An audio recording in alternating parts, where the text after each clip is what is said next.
ALTBAYS. ALTBAYS. ALTBAYS.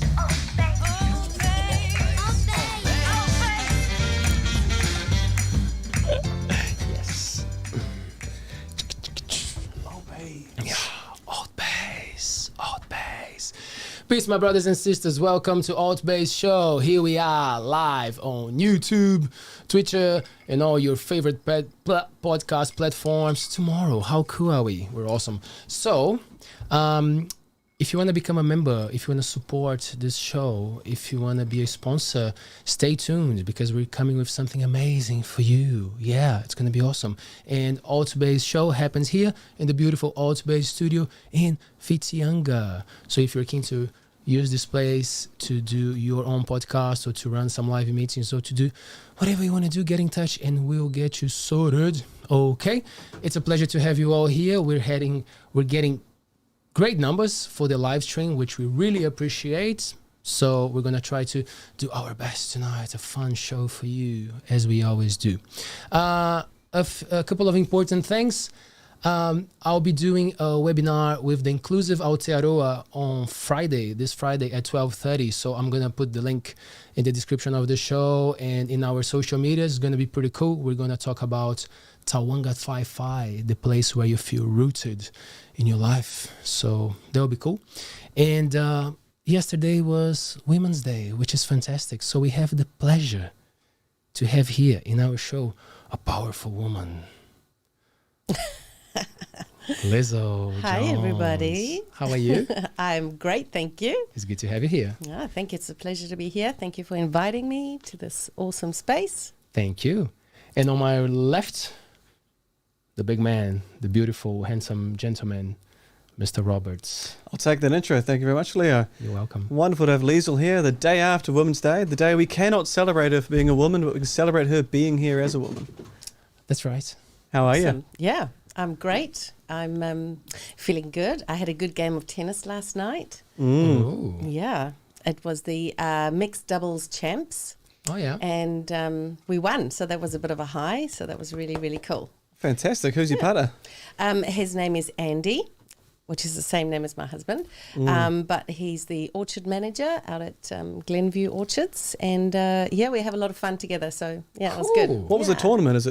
What region are we talking? Oh, just here. So yeah, if it was bigger, I wouldn't be the winner. Just our little Mercury Bay. So it's the Mercury Bay Tennis Club. And it's a great little club. And yeah, so that was fun. You are into a few different sports modalities, right? So we can dive straight into that. What are your passions? Yeah, I've got lots, I'm a bit of a jack of all trades, master of none. So tennis, I've been playing tennis since I was a little girl. Going down to the tennis club with my parents, hanging around, hitting the ball against the wall again and again and again and again. So tennis, yoga, I love yoga, Waka Ama, trail running, that's been my passion for quite a few years now. Windsurfing, sailing, kayaking, yeah, that's a few. That's a few. Jeez. That's a few. Squash, love squash, yeah. You included yoga there as a sport. Is there a competitive mode of yoga? There is a pose. It's called Wachasana. Have you heard about that? No, tell me more. Wachasana. That's, when somebody does something really, really epic and everybody stops and they're like, watch your ass. I like that. Yes. Yes. It's hard sometimes because you're trying to focus and be with yourself and then there's an ass right in front of you and you're like, well, what do you do? And on this topic, we should say for all those that are listening, the audio podcast audience, Lisl here is a beautiful 12-year-old woman. She's coming in a beautiful orange, beautiful top.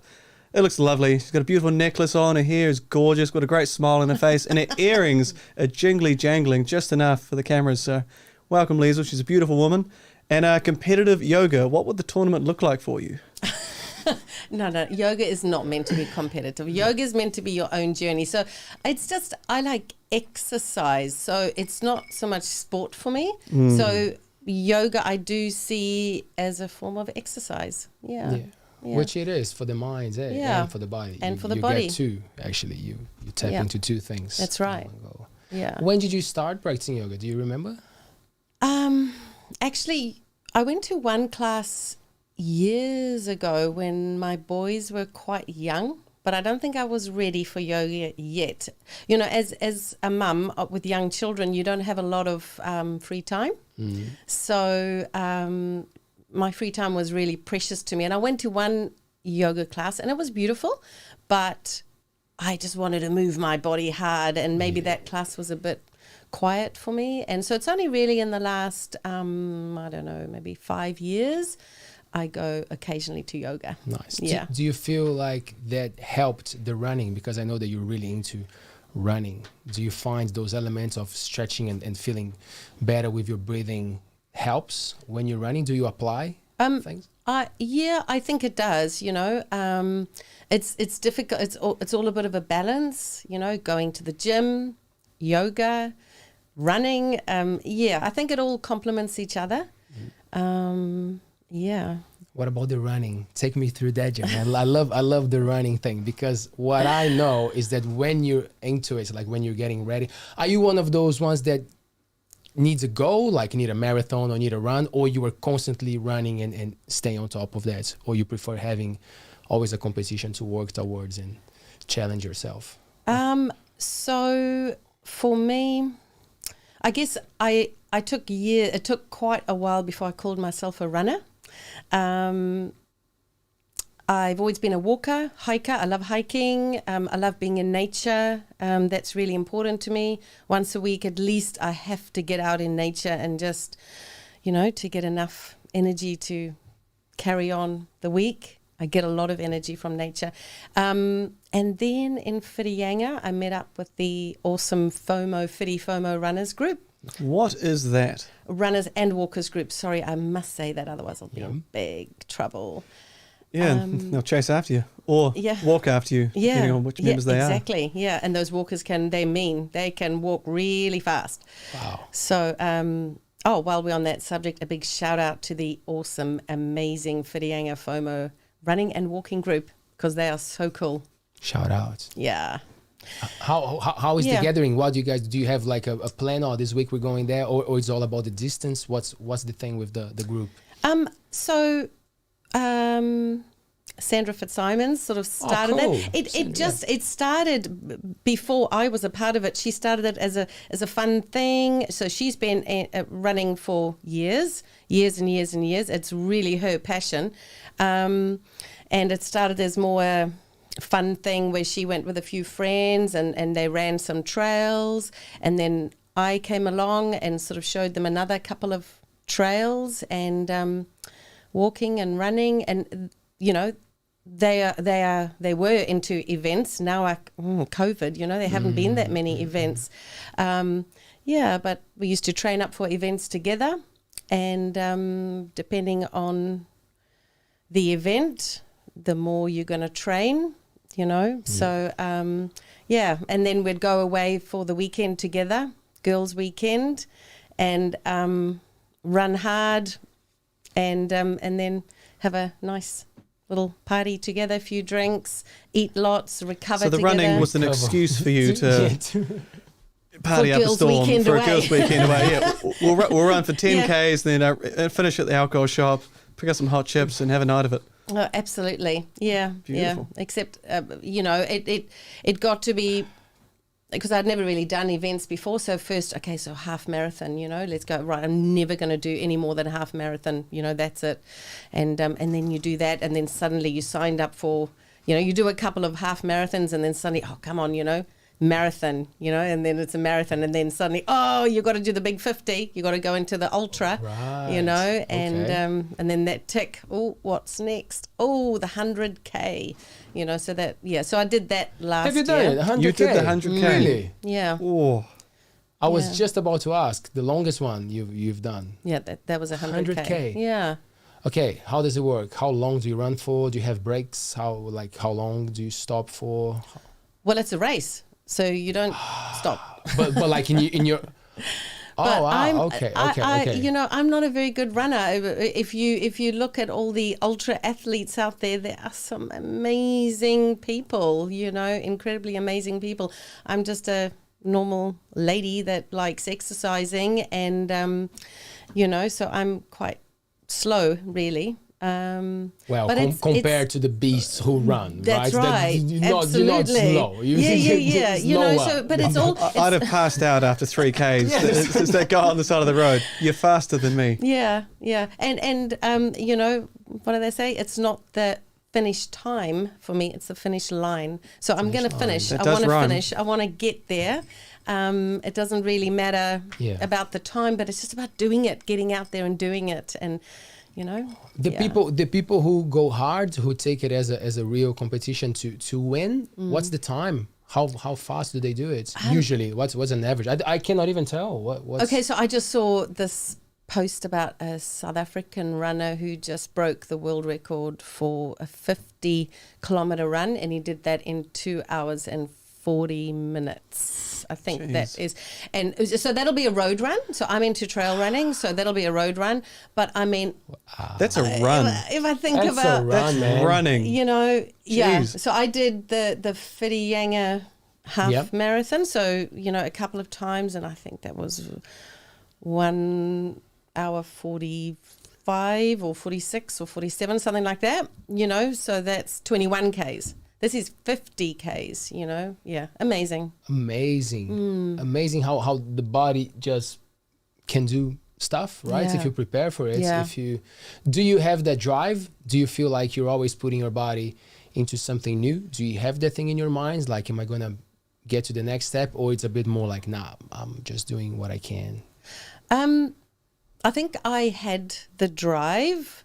You know, I think a lot of us ladies are quite driven in our own way, at our own pace, and you know, our own speed. And definitely when I was training for an event, you know, I work hard at it. You know, so I'm out there at 6 a.m. in the middle of winter. It's dark, you know, and I'm doing the kilometers 5 times a week. You know, when I'm training for an event, especially for the 100K. So now I'm on a kind of different journey, and it's all about sailing. I want to sail around the world. So I've lost that drive a little bit. So I'm still out there running, but maybe more like 3-4 times a week. And I don't push myself as hard as I used to. Yeah.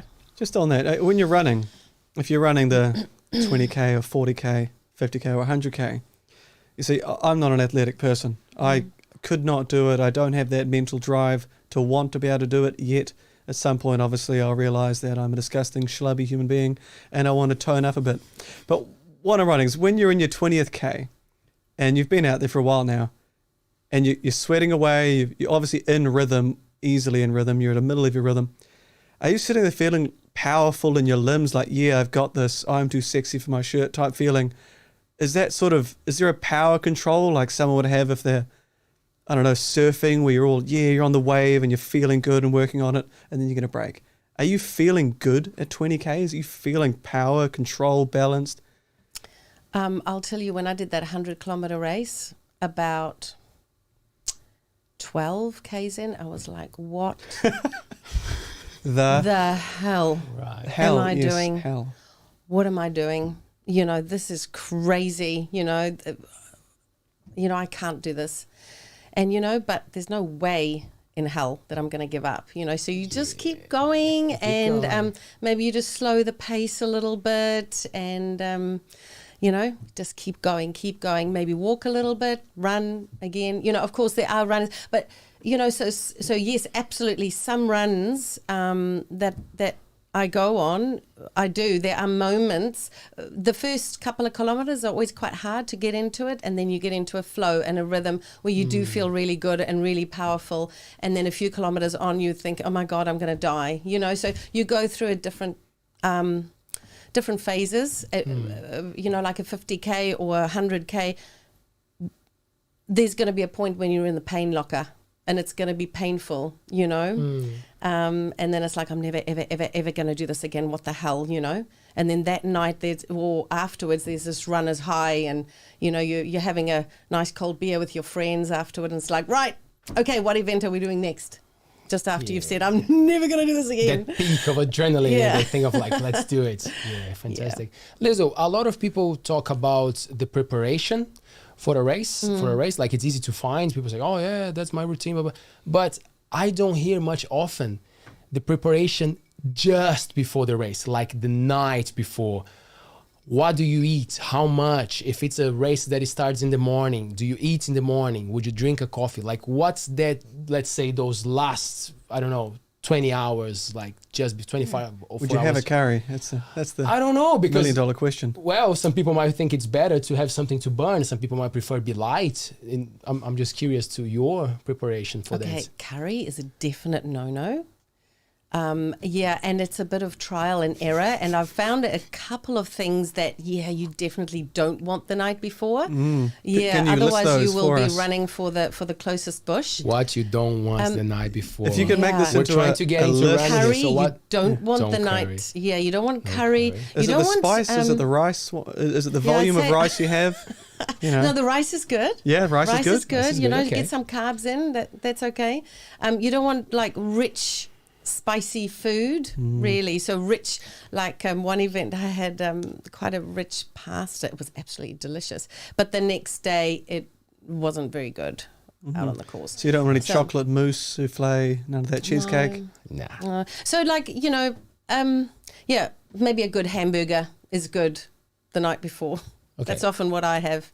Yeah. All right. What Yeah. about the morning? So if it's a race that is in the morning, would you eat before the race or not? Yeah, definitely, especially for a long, definitely. You know, you need to feed your body. You've got to fuel your body.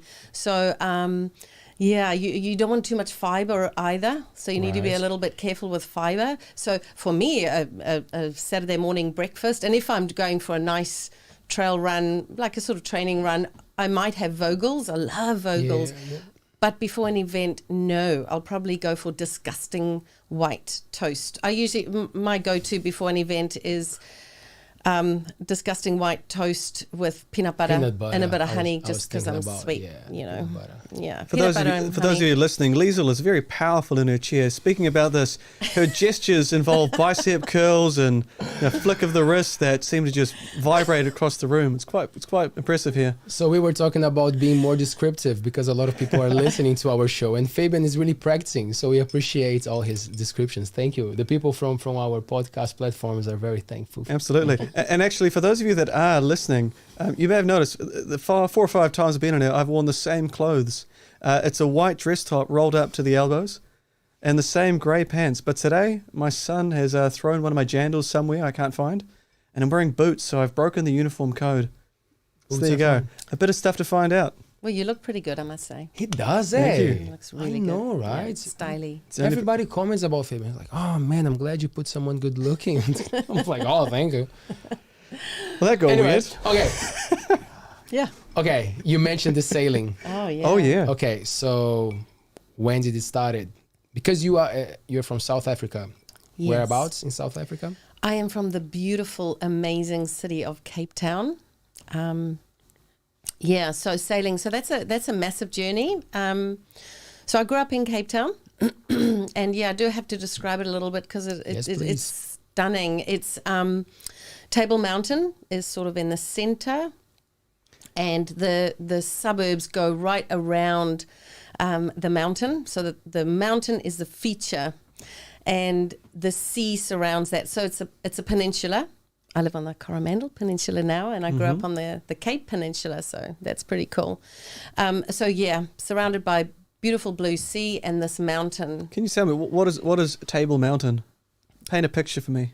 Okay, so when you are at a certain point, actually where all my family live now, which is a place called Blouberg, which is it's a beach, I suppose, 15 minutes out of the city. And when you stand on that beach and you look at the mountain, it is a perfectly flat table. So that's why it's called Table Mountain. And there are times when there's a certain wind that blows. My family would know exactly which wind.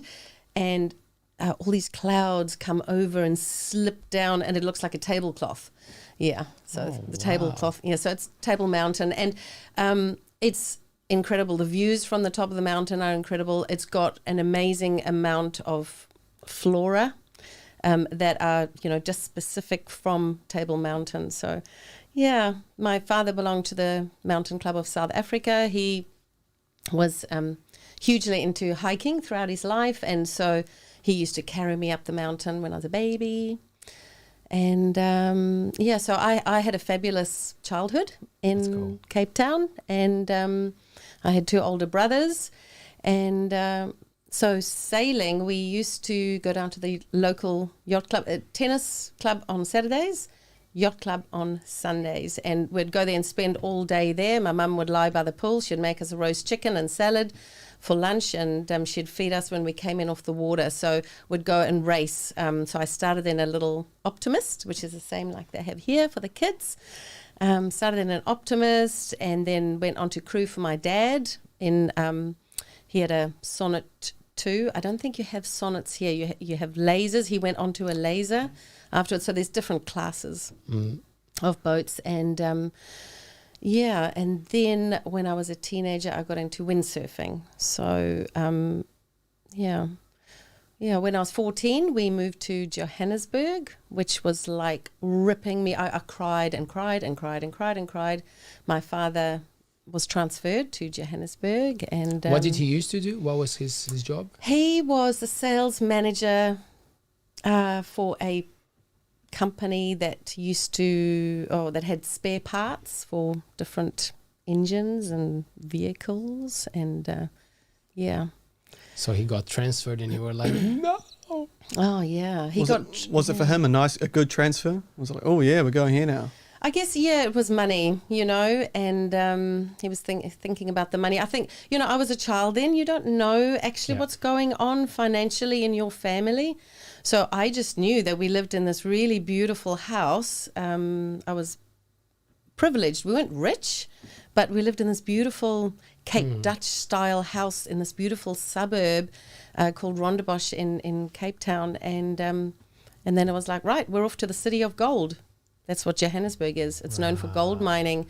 And so that was really sad for me. But, that's life. And I really threw myself into windsurfing when we got there. And so it was still accessible for you to go to places and do your windsurfing and sailing, even living in Johannesburg. Yeah, but just not the sea, because that's what I was it's thinking. inland. It's inland, And so we used to go to lakes and dams. Right. Yeah. Okay. So we'd go with our tents or caravan or whatever, and go for the weekend and go to different races, regattas around and about, and every weekend was windsurfing. Yeah. How long were you in South Africa for before actually planning the first move? When was it? I'm sorry. What time in your life when you were like, okay, enough, maybe I'm going to start moving? Well, when I was 17, I matriculated from high school, and my father belonged to the Rotary Club of South Africa, still does. So I decided to become an exchange student. And we had hosted, particularly in Cape Town, we had hosted exchange students from all over the world. I just, from when I was 12, I was like, I want to travel. So I applied to come to New Zealand, because I heard that New Zealand was a land of green, and so of course back then I loved nature always. Where would you hear it? Because at the time information was a little bit different than nowadays. How was this thing coming to you? Magazines or the radio, or just chatting with people who were doing their traveling? Yeah, I guess, I don't know. I just had this image of New Zealand as this green country. So I wanted to go there. I was always interested in New Zealand. Cool. However, I didn't get my choice, because I grew up in the era of apartheid, of course. And right then, New Zealand had sanctions against South Africa, and no South Africans were allowed. So I was sent to Australia. First, I was placed in Melbourne, and I was like, oh yeah, that's cool. It's by the sea. Yay. And then I couldn't, none of the high schools were accepting South African students. So I was then sent to Canberra, which was inland. So I wasn't very happy about that. But, you know, you have to make the best of your situation. So I spent a year in Canberra, Australia. So that was the You did a whole beginning. year? Yeah. Oh, that's such a long time. At 17? Yeah. Yeah, I think I turned 18 when I was there. Yeah. I want you to keep going with the timeline because it's pretty cool. Just that story is just fantastic. But like you mentioned apartheid and apartheid. How vivid is it in your mind? Like, do you remember seeing things like clearly and understanding, not understanding? How clear was it, the apartheid, for the people in South Africa? Okay, so there was a lot that, of course, we didn't know that was going on. There was a lot that I found out when I left South Africa. That's one. Oh, is that what you're talking about? Don't use your hands. Don't be an Italian. And for the listeners, the people that are only listening to this and not watching, he's talking about me hitting the microphone. So you can't be an Italian and be very And with these expressive. muscles, it was like a Italian. karate chop. It was powerful, I tell you. She's an athlete. He's lying. Carry yeah. on, So when you're there, you like I knew about it, but I didn't know about the like people being beaten up, you know, for their beliefs or fighting against apartheid. I didn't really know that, but of course I was aware of apartheid, very much so. My family, I came from a great family. You know, my grandfather was. He was, I guess, a fighter against apartheid, you know, and in his own way. Trains, there were compartments for whites and compartments for blacks. In fact, there was I'm not a very political person, but there was a tricameral system in South Africa.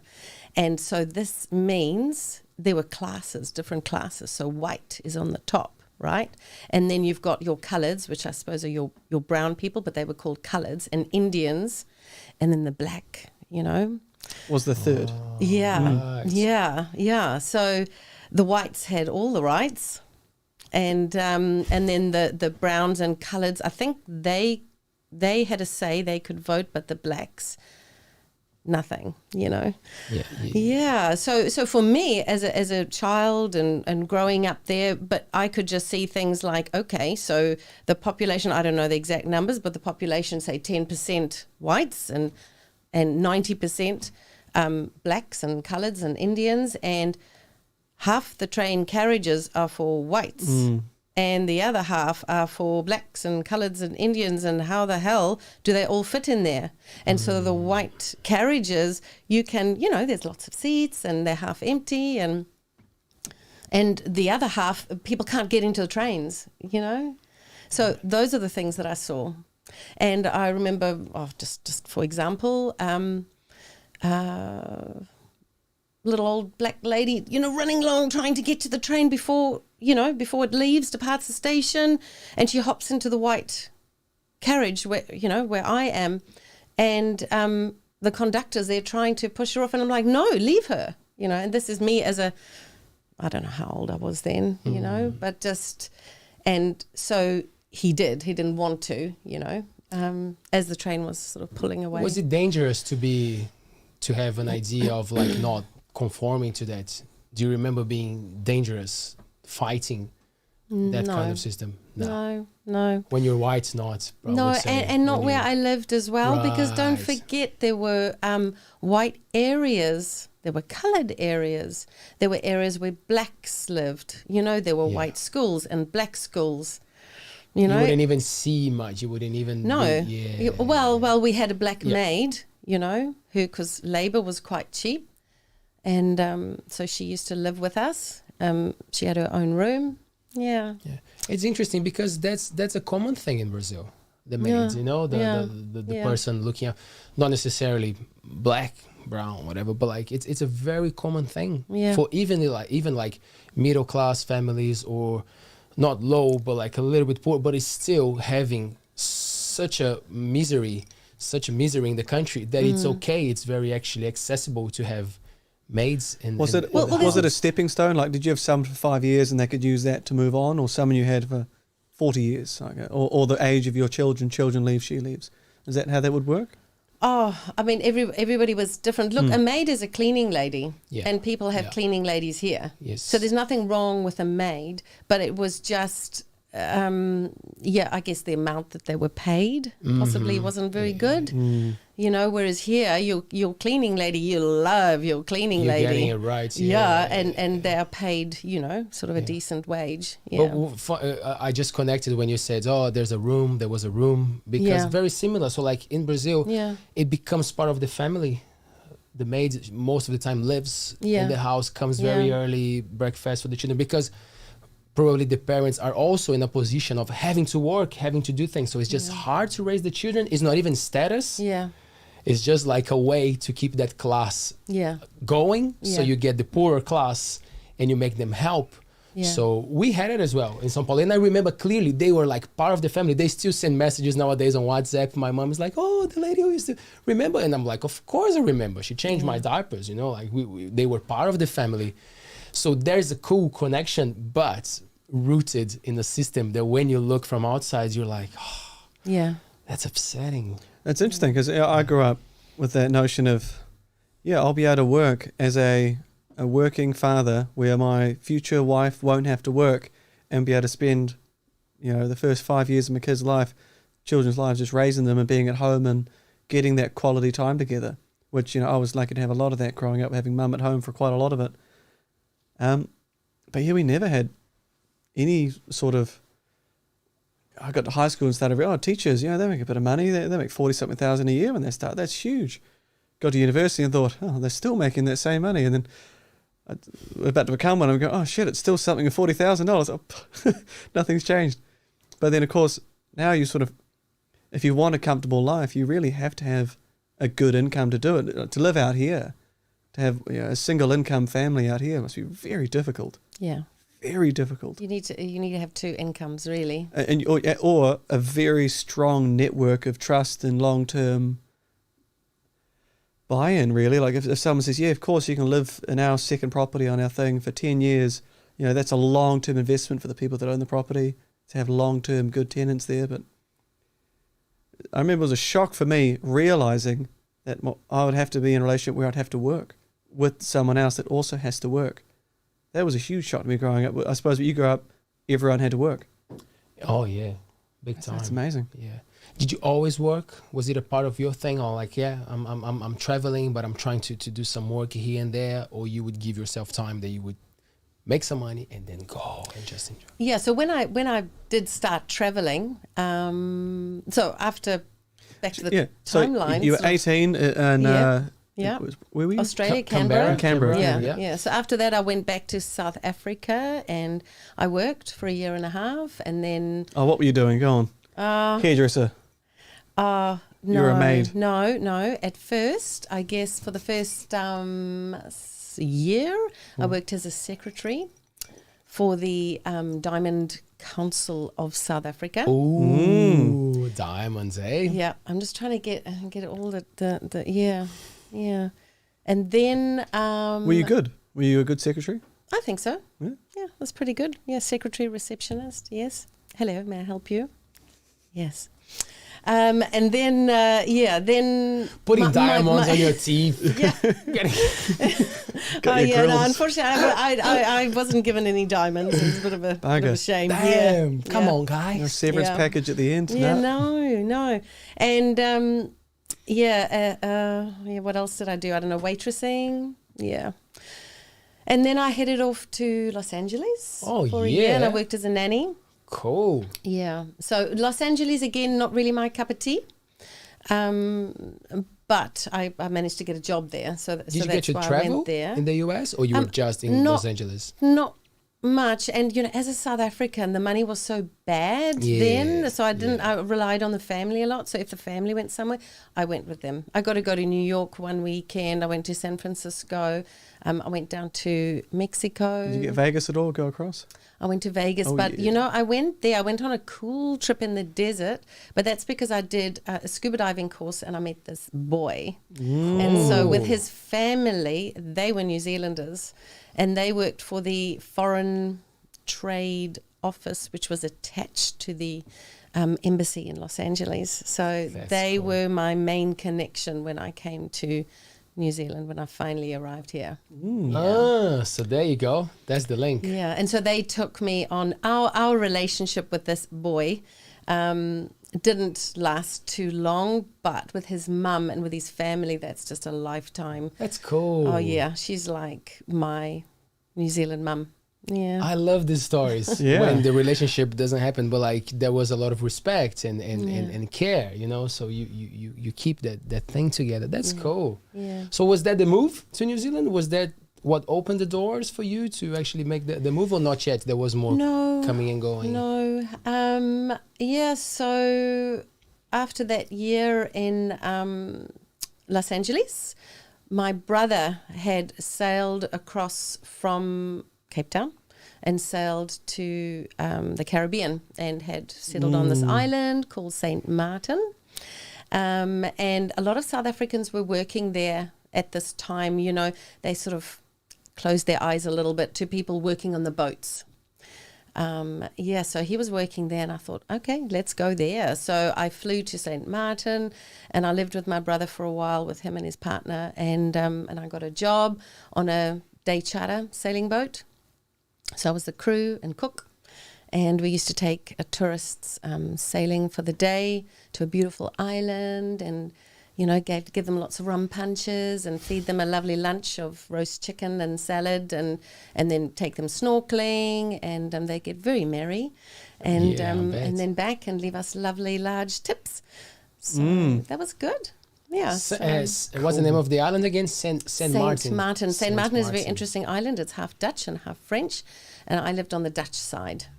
Yeah. Right. So the Caribbean has a few islands. Is that It has correct? many islands. Did you go to a few of them? Were you doing like not at that stage, but when I started, when I started sailing with Andy, then I did. Okay. So when I came back, so we're getting there. So we're getting there. Yeah. So I was young then, and there was lots of rum and coke. The rum was cheaper than the coke, you know, and parties and boys and all of that sort of thing. That's good times, all right. The rum's cheaper than the coke. Yeah. Good. Yeah. So I had a boyfriend, and I met his friend, who is now my husband. Yeah, but we only met at that time. And then eventually I left and I sailed from Antigua, which is another island, and off to the Med. And then I worked my way around Europe, England, working for 3 months, traveling for a few months. Oh, got no money left, right? Opportunity. Let's work again, you know. And I went to Israel, Egypt. Oh, fun. Greece, yeah. Did you enjoy Egypt? Loved Egypt, yeah. I went there when I was 15.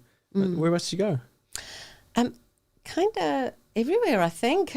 So I started because I came down from Israel, and then I was younger and prettier then, and long blonde hair. And it's hard to imagine. If you're listening audio right now, it's hard to imagine what she's saying, but we'll let her continue. Please go on, Lisl. Oh, he's lying. He's been so charming, such a charmer. But anyway, Egyptian men can be a bit hard. So when I was in the Sinai Desert, which is such a cool place, I met these 2 young South African guys, and we decided to travel together. So that was really cool. So they were kind of my bodyguards, you know. Yeah, so I traveled with these 2 guys, and where did we go? We went down the Nile. Oh, I can't remember all the names, and we went on a sailing Cairo, trip. Aswan, Luxor. We definitely went Luxor, Aswan, yeah. So, I think we sailed up to Luxor. Yeah, it's all a bit of a blur. Yeah. All of but it's beautiful. definitely Cairo, yeah, lots of places, yeah. Did it amaze you that sort of either side of the Nile was like 2 kilometers of the most green, lush, beautiful greenery, and you suddenly get to the edge and the sand just starts? Yeah. And yet either side of the Nile, it's the most beautiful, green, moist air. It's humid, it's lovely. But as soon as you walk that extra couple of steps out, like I walked through these sugarcane plantations and beautiful orchards, and everything's wonderful. And then all of a sudden it's dust and it's dry. Yeah. And you're going to die. You need to walk back 10 meters to get back in the shade of the canopy. And it blew my mind when I was there, because everyone pictures Egypt and it's just yellow and it's desert and it's all these bloody pyramids around you. I heard that the diving there it's huge. A lot of people actually plan to go and like big trips to go to Egypt. The to do Red diving Sea. thing. Yeah. The Red Sea. Right. Yeah. Were you into diving at the time? No, I mean, I'd done my diving course, but I was also budget. So there was that wasn't on my budget. Wasn't So you in my weren't budget. staying in the Four Seasons at all, or No. It's definitely backpacking and cheap places that I could find, whether it was rooftops or whatever it was. Yeah. That's good. It's Yeah. good you had your two people with you, because when my brother and I, 'cause my brother was 16, I was 15, we went over to Europe and went to New Year's for Egypt, and sort of got off the plane, and you get in the little bus that takes from the airplane into the airport itself, and the guy's sort of sitting there holding on as you're traveling through. All right, welcome everybody to Egypt. I hope you enjoy your stay here. Don't cross our roads, don't drink the water, don't talk to anybody, and don't trust the police, and you guys are going to have a great time. And everyone sort of started like, what? Hello everybody, welcome to Egypt, hope you have a great time. And it's the same spiel, don't cross the roads, don't talk to anybody, don't drink the water, and don't talk to the police. So you say you Okay. had two bodyguards there. Yeah. Didn't feel super safe. No, and you still get the comments like, "Oh, hey baby, can I buy you for 5 camels or whatever?" You still get those comments. So Cigarettes, I'm assuming they mean, as opposed to camels. yeah, no, I'm talking about camels. Oh yeah, they're buying you Yeah, camels. yeah. Oh wow. But if I sort of think back to I was 21 then and dumb, as you are when you're 21. Well, I was.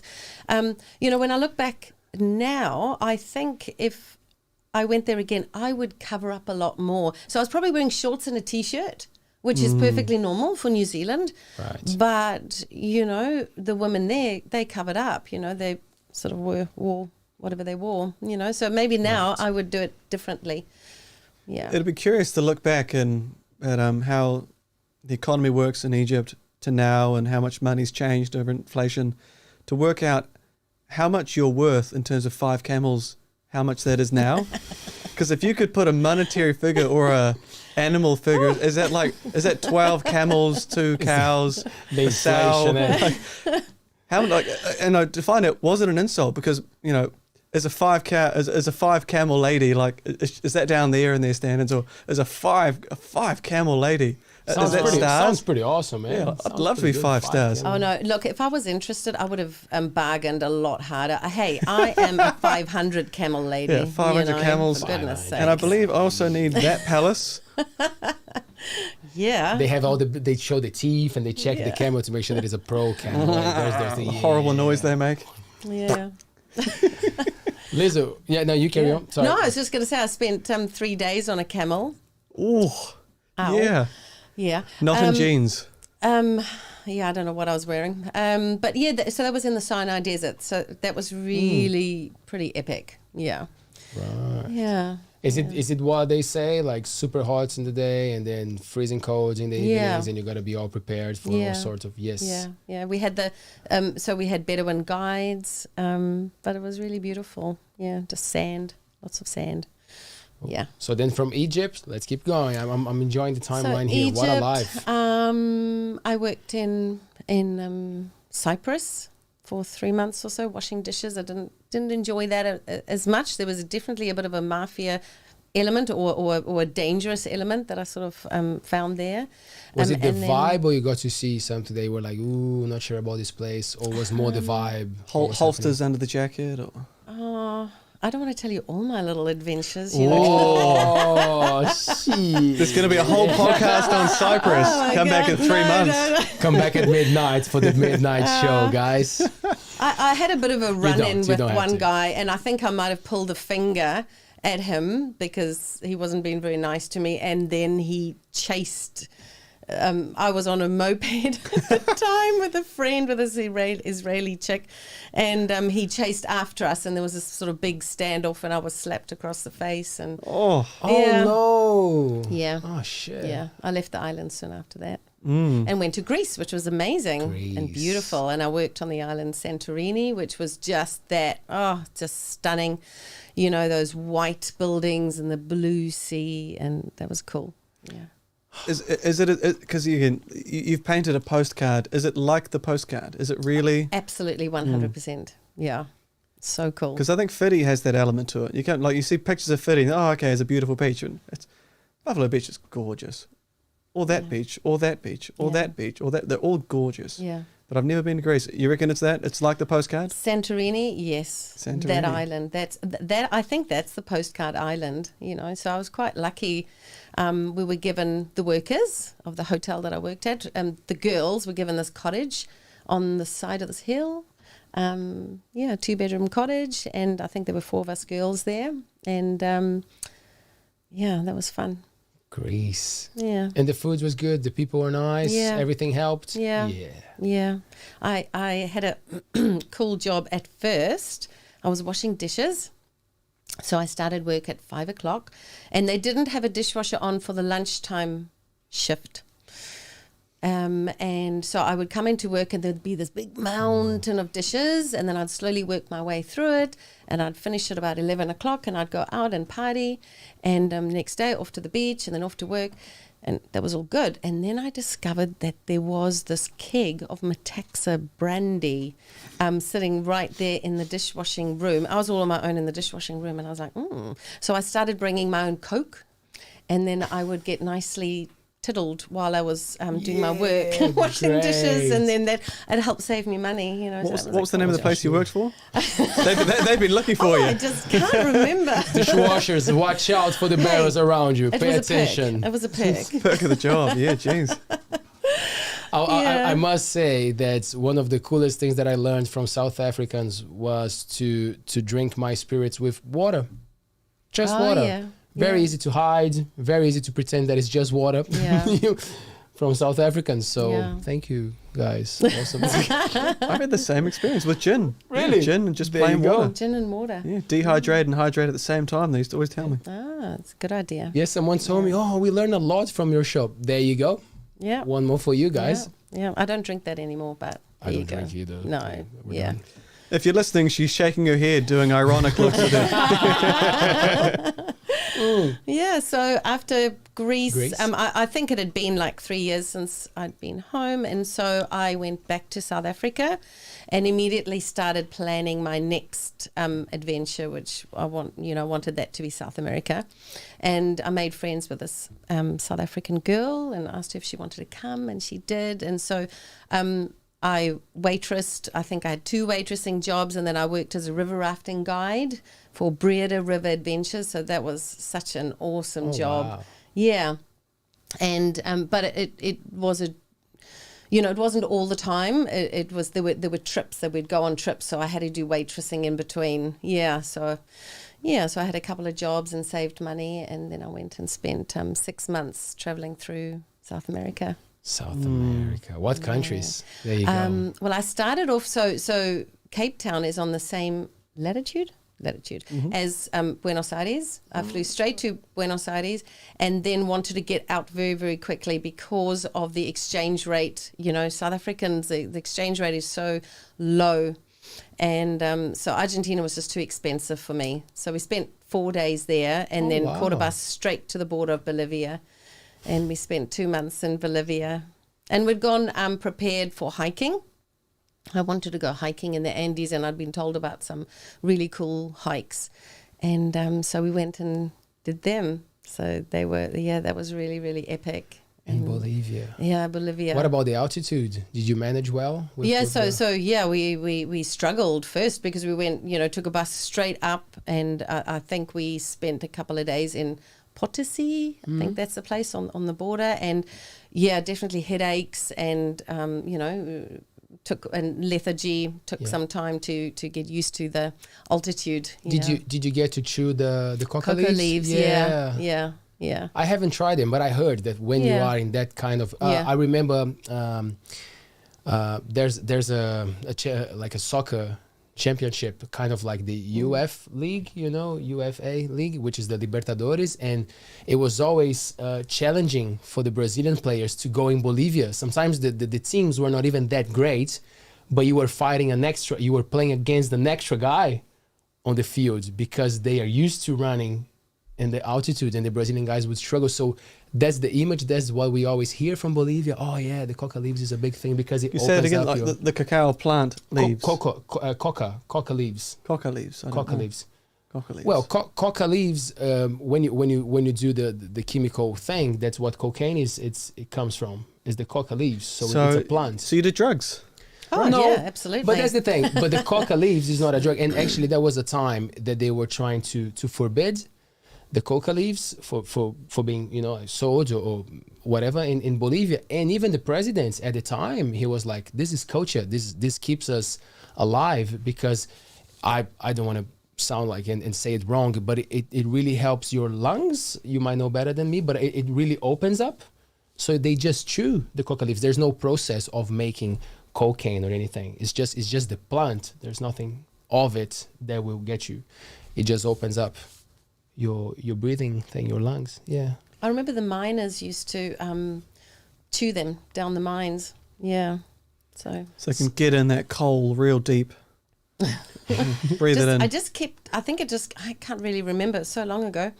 But it just kept them going. They had to work in pretty hard conditions for long hours, and I think it would just keep them going. Yeah, it gets you breathing. That's crazy. So anywhere else from there? Bolivia, Peru? So 2 months here, Peru, Ecuador, and then in Ecuador, I lost all my money, lost the wallet, all gone. So Did you get taken or you just lost it? Stupidity. Yeah, unfortunately. And it's the place to not be stupid, South America. Yeah. We I used to have everything in a money belt, and I just didn't feel like wearing the money belt when we went out and about, so I stuck it under the mattress in our dormitory room, and that was fine. And we went out and about, and then we came back and we're off to Colombia, and hopped on the bus, and we were getting to the border, and I'm like, oh my effing God. And so I had to hop off the bus, and I had this boyfriend I'd picked up a boyfriend on the way, as you do, Argentinian guy, Uruguayan guy, and so we went back to Ecuador. Of course, it was gone, passport and the last of my money gone. So I had to go to the embassy, but it took a month to get another passport, and a very kind lady, Ecuadorian lady, sort of helped me, and I stayed with her family for a month while we waited for a new passport. Cool. And That's amazing. yeah, and at this time my family, because you didn't have cell phones and all of that sort of stuff in the day, and I hadn't contacted my family for a long time, and they were about to send search parties looking for me. And finally I phoned my brother, who was still in the Caribbean, and I said, hey bro, and he's like, oh my God, where are you? What's happening? Thought you were dead. And I'm like, no, I'm all good. Can you lend me money? Oh, you're not dead, eh? Come on. You did to me. So he sent me money enough for a ticket, a flight ticket to get to St. Martin again. Yeah. Oh, wow. So finally got my passport, and we went off to Colombia, spent a month there, and then traveled into Venezuela, ditched the boyfriend, and my friend and I flew to St. Martin.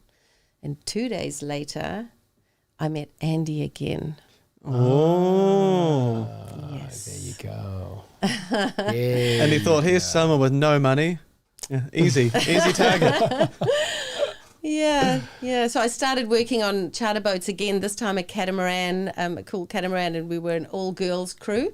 And, it didn't take long for Andy and I to get together and moved aboard his boat. And he had a 33-foot sailing boat called Imshi. And sorry, he had a boat. Yeah. Yeah. So Andy, you're going to have to get Andy on the program another time, because Andy is a storyteller of note. He's a really good storyteller, and he's had an amazing life. So cool. Yeah, but he grew up in South Africa too. He grew up on farms, and his father was British, born in Egypt, sort of Navy family. And but his father came to South Africa to seek his fortune. He didn't find it. Unfortunately, had a bit of bad luck on various farms, and decided to move to a town called Port Elizabeth. bought the hull of a boat, a 37-foot boat, and Andy from, I don't know, young, 14, used to spend all his weekends and free time helping his dad on the boat. So Andy has been boat building since he was, Wow. I guess, 14 years old. I can't remember exactly. Wow, so that was handy ass for you guys because you had your knowledge, you had your story, and then he comes with all this Yeah. baggage about. That's fantastic. So he was 17 years old when he left South Africa, and which was just about the time when he, back then we had compulsory conscription. So 2 years, all the guys had to spend 2 years in the Army or Navy or Air Force. My brothers went to the Navy, and they had a pretty good time, pretty cruisy. But a lot of people in the Army didn't have a cruisy time, and you had to go to the border to protect the border. And but he didn't want, he's not a fighter. So he and his father and his father's wife, I think there were 6 of them aboard, and they left and sailed via Brazil and went to St. Martin. And eventually Andy bought Imshi. And Imshi is our girl that brought us to New Zealand. Yeah. So that's where it started. You were in St. Martin. Yeah. And then you did, how long was that trip to come to New Zealand? Did you Yeah. have it as the place to go to, or you were kind of cruising and We see were what- just cruising. We were cruising. That's I fun. never thought I would leave South Africa. I love South Africa. My roots were so firmly in South Africa. But I just wanted to travel, travel and go back. And I never thought I would end up... I was keen to come to New Zealand, definitely. And so was he. After being stuck in Canberra, you never made it yeah. this far. Yeah, Poor thing. yeah. And then did you finally settle here, or there was a lot of coming and going, different countries, different places, until you both decided to stay in New Zealand? Well, so the journey, the journey took quite a while because we spent quite a while in the Caribbean working and saving, but we're living on the boat, so we don't have a lot of costs and getting the boat ready for the voyage. And then we went on a trip down the islands, and luckily we were in an island called Tobago, beautiful island, when a big hurricane came through, Hurricane Lewis, and just wiped out, 1,200 boats. So, there's this lagoon that all the boats used to go to when hurricanes came through, and because that was a safe place, but it wasn't then. And so, it was a bit like a graveyard for all the boats then. So that was pretty hectic. Yeah. And so eventually we went back up there, and, there was a lot of work for Andy then, and saved up money again, and then headed down the other way down the islands, and via Dominican Republic, St. John's. We were in St. John's, and that was my first hurricane that I experienced, so that was pretty scary. How was that? Scary. Yeah. So we tied into... You're saying you didn't go surfing out on the beach? No, I didn't actually. So we went to a sort of a hurricane hole into the mangroves, and there were a lot of other boats tied, so you put out 2 anchors and your 2 lines to the shore tied to the mangroves close in, and we were on our boat. A lot of people just took their boats there, tied them up and left and went ashore, but our boat was our home, and so we were on the boat during the hurricane, and we tried to take off as much as we could. All the sails, we took all the sails off, took everything off. And then I just remember we were in the boat, and with our 2 cats, we had 2 cats aboard. You're about to tell us now that you just thought, I don't want to wear my money belt, so I just put it under a cushion on the top of the... No. No! You look out the window and you see your No. money flying away. We were looking out, and I was looking at the wind generator, and I was like, Andy, maybe we should have taken that off. And then all of a sudden, because the wind was picking up pretty hectically at that point, and then a massive gust just came in, and whoosh, there goes the wind generator into the water. Yeah. And the wind generators, was one of our main sources of power. So that was, But we got it back. We dived it up and fixed it up and washed it out. And Always ready, to go and get what's yours. It gets quite minimalist, right? Living in a boat. There's a lot of detachment involved, to carry your life with you on a boat, and knowing that it's very, the weather, something can just take things away? Yeah, absolutely. I mean, you don't have a lot, so I've just experienced that again because I've just sold a 4-bedroom house worth of goods, to live on a boat again. So you don't, you don't have a lot of things. But what you do have is kind of precious to you and important to you. Yeah. Yeah. For example, when we were sailing here, our little 2-year-old boy, Stormy, got into the habit of throwing things overboard. It was kind of fun, Yeah, like a winch handle. Shout out, Stormy. Good man. No. Yeah. Yeah, so that wasn't good because those things are very, very important. But I finally trained him out of that. I mean, I've jumped ahead now to New Zealand when we were in New Zealand and we were tied up at the marina, West Park Marina in Auckland, and he was, 2.5 then. And his daddy's Leatherman went overboard and I took him by his foot. Is child in welfare listening to this? So this is actually a story. Good old times, on the boat. Good old On the boat times. next to us, there was another person who also had a child called Stormy that was 2.5 years. And that next person in the next boat, what did they do? Oh, yeah. So they picked up this boy by his left toe and hung him over the water and said, if you ever do this again, and he was screaming, but I'll tell you what, he never ever dropped anything overboard again. That's what you Those heard, neighbours right? are incredible. Those neighbours must have told you some good stories. What I do love about the Yes, those stories neighbours. is that when your neighbours told you that story, they picked by his left toe. I'm thinking, geez, he's got 2 toes. That kid's got a lot of issues. It might have been a foot. And I couldn't think of a cooler Anyway. guy anyway. So Yeah. whatever, He's pretty cool. whatever that did Yeah. to whatever that happened to a child, it made him a great man. Yeah. That's for sure. So Stormy, that should be your question. Oh, Lisl, where did Stormy get his name from? That was my next question. Why Stormy? Yeah, so that's a good story. So, we sailed down the island chain via Dominican Republic, very cool. Jamaica, not so cool. Belize, after the hurricane, I wanted to get the hell out of there and I wanted to get to a safe place. So we spent a little while in Belize and then we went to Guatemala and then up this river called the Rio Dulce.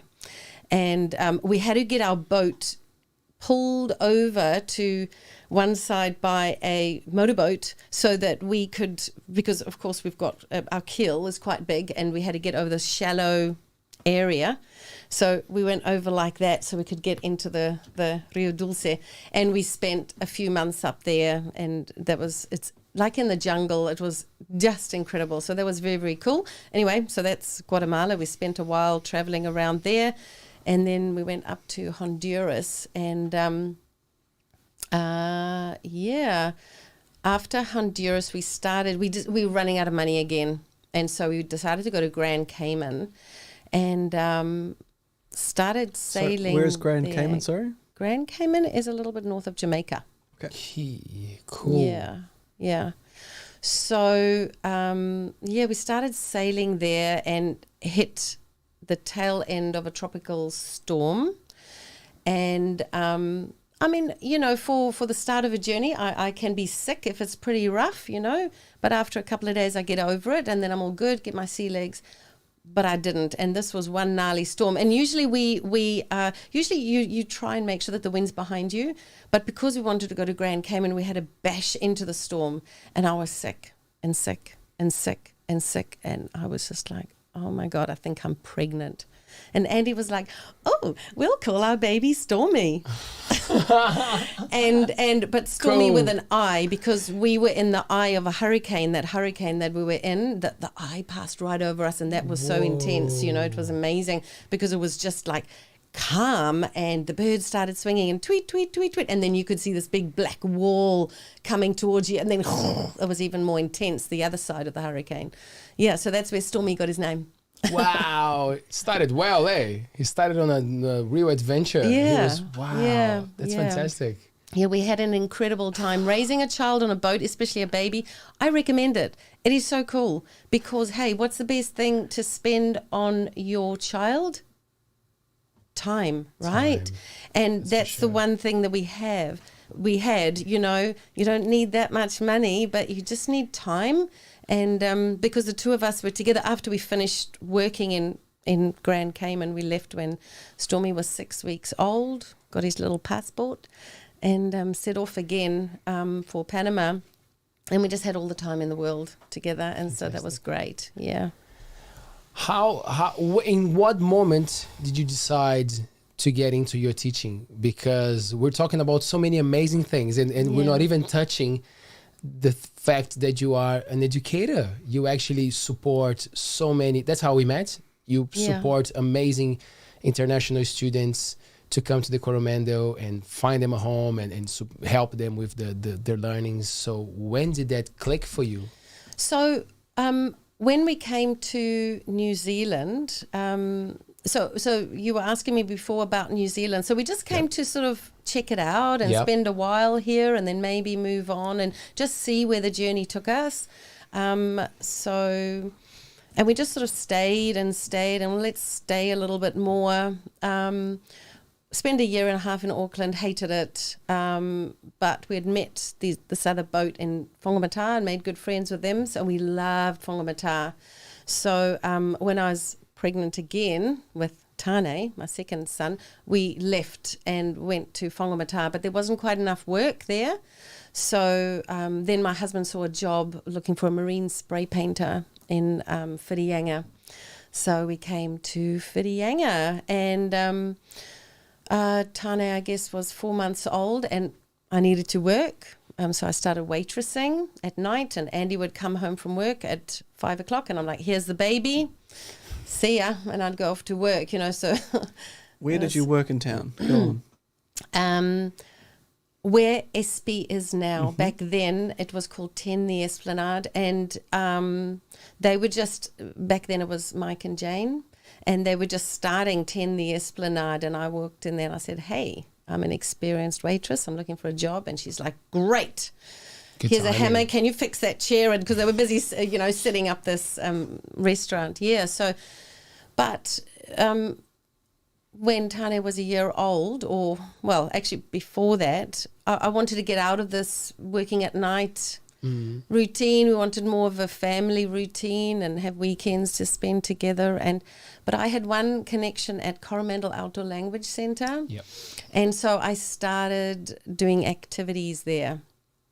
And then I thought, I can teach English, I can do this, And then, in fact, there were 3 language schools back then in Whirianga.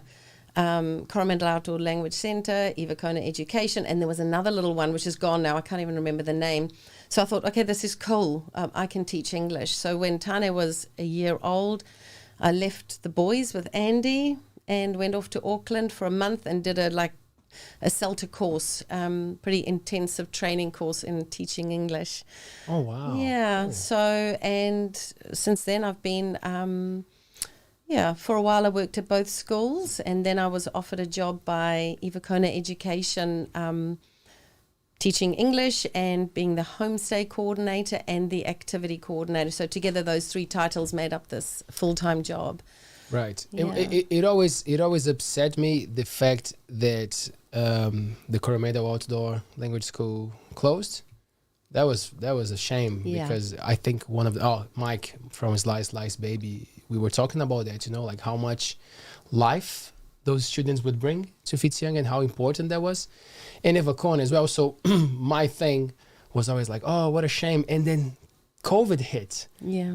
Because I heard that there were people super keen to bring that vibe back, because this place is perfect for that. Yes. How did you feel when you saw that thing kind of not collapsing, but you knew that it would take a long time to get back to that vibe of a teaching, like an international place? Yeah, well, Coromandel Outdoor Language Centre is a different school to Ivakona, completely different. Coromandel Outdoor Language Centre is really, really cool. There's a lot of over 18 students, a lot of Europeans, lots of people from different countries, and it's a really, really, really cool school. Was a really cool school. So I was super sad when that closed. Kona, we cater a lot for to under 18 students. It's a family-run business. My boss, Eriko McLean, is an awesome woman. She's wonderful. And she really wanted to help these young students who are possibly struggling, have dropped out of school in Japan. They couldn't keep up with this academic, in Japan, you've got to go to university, otherwise I won't be able to hold my head up, study, academia, but what if you're not academic? Yeah. It's a bit of a problem. And so, a lot of kids can't cope with that pressure.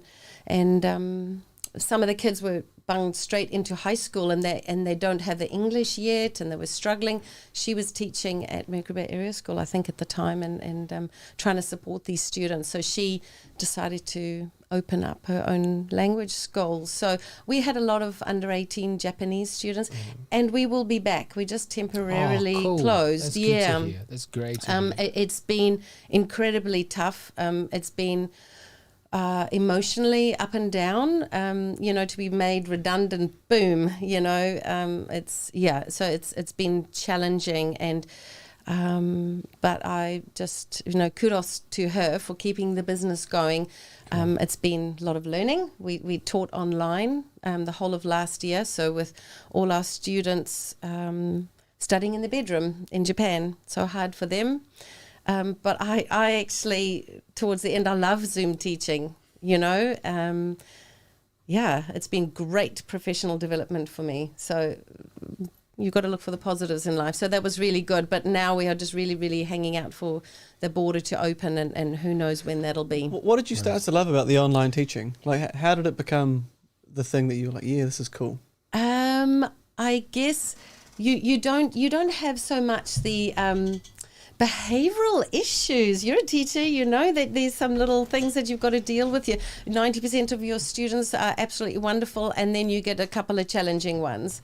Yeah. For the record, I have no idea what you're talking about. Right, yes. Children are the future. They are. Children are angels. Yes. And they always make the right choice for themselves to learn what they need to learn for themselves to have a future that will allow them to travel as you have done. Yes, exactly. Right. All right, can we just keep that on loop? Can I have that as a little edited clip? Yeah, fantastic. Yep. Wonderful, thank you. Ha. Heard it here first. Because I had an experience that by the end of the online teaching, the small amount that I managed to do here, that creating a resource, having to send something away that you can't talk to in real time really challenged me in making it, what am I actually giving kids to learn? How one page can I make this? Yeah. One page, simple, easy, and for me, it helps structure big concepts into smaller fragments, making it color-coded, all my language, and then making it online. It was just, for me, when I'm teaching at school now, my resources are far smaller, better pockets, different fonts as well. I like to have different fonts with different meanings. Yeah. The kids will never know this, but for me, it seemed to make more sense. And eventually, as the online learning went on, a bit more uptake happened, towards the end, a lot more uptake was happening because I guess it wasn't so much that we have to talk about this.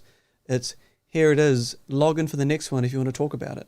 Yeah. But it gave them the space to just have, it's one page here. Yeah, yeah. I guess ours was kind of different to yours as well. We sort of had it, anyway, at Kona, the classroom size would be maximum 10 students. You need a lot of one-on-one help when you're learning a language. And so for the Zoom teaching, the maximum size of our classes was sort of 8, sometimes 4, 6. So they had a lot of support. So it was a lot smaller. And, so they could get a lot of attention from us. I like the technology side of it too. It was kind of cool, sharing screens and... I learned a lot. Is it great? I'm sorry, no? Oh, sorry. Did you have a home set up where you had, mics like this and beautiful cameras looking at you and? Not quite like this, but I had, 2 screens. We've got an awesome guy, Taddy, who looks after all our technology for us. So we had 2 screens. Certainly got this.